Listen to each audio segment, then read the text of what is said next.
বৃষ্টি আল্লাহ তাআলার বড় একটা নিয়ামত। কিন্তু বৃষ্টি হলে যে সাথে বজ্রপাত হয়, সেটাকে কি বলে? আমি আসলে জানি না। আসসালামু আলাইকুম এভরিওয়ান। সবাই কেমন আছেন?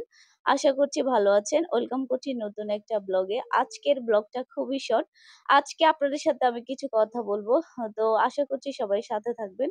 যদিও ব্লগটা খুবই শর্ট। তো আপনারা এখানে এটা দেখে নিশ্চয়ই চিনতে পেরেছেন। এটা হচ্ছে রাউটার।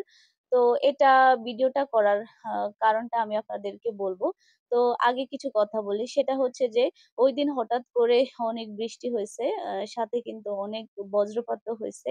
আসলে দীর্ঘদিন গরমের পরে হচ্ছে হঠাৎ যখন বৃষ্টি হয় তখন আমাদের অনেক ভালো লাগে। কিন্তু বৃষ্টির সাথে যে বজ্রপাত হয় ওটা কিন্তু আ একটা খুবই চিন্তার বিষয়। তো ঐদিন এত পরিমাণ বজ্রপাত হয়েছে সাথে হচ্ছে আ যার কারণে আমার বাসার যে রাউটারটা ছিল ওইটা জ্বলে পুরো আগুন ধরে গেছে। তো আমি ওই সময় ভিডিও করার কোনো অপশন ছিল না। তাই আপনাদের সাথে শেয়ার করতে পারি নাই। তো আজকে ভিডিওটা করার উদ্দেশ্য হচ্ছে যে যখন অধিক পরিমাণে বজ্রপাত হবে, বৃষ্টি হবে তখন অবশ্যই আমাদের বাসার যে ইলেকট্রনিক ডিভাইস গুলো আছে আমরা সবাই কিন্তু ওগুলার লাইনগুলো অফ করে রাখবো। যেহেতু বড় কোনো দুর্ঘটনা না হয়। আল্লাহ অল্পতে আমাদেরকে বাঁচায় দিছে। তো যাই হোক সবাই ভালো থাকবেন, সুস্থ থাকবেন, সাবধানে থাকবেন। আল্লাহ হাফিজ।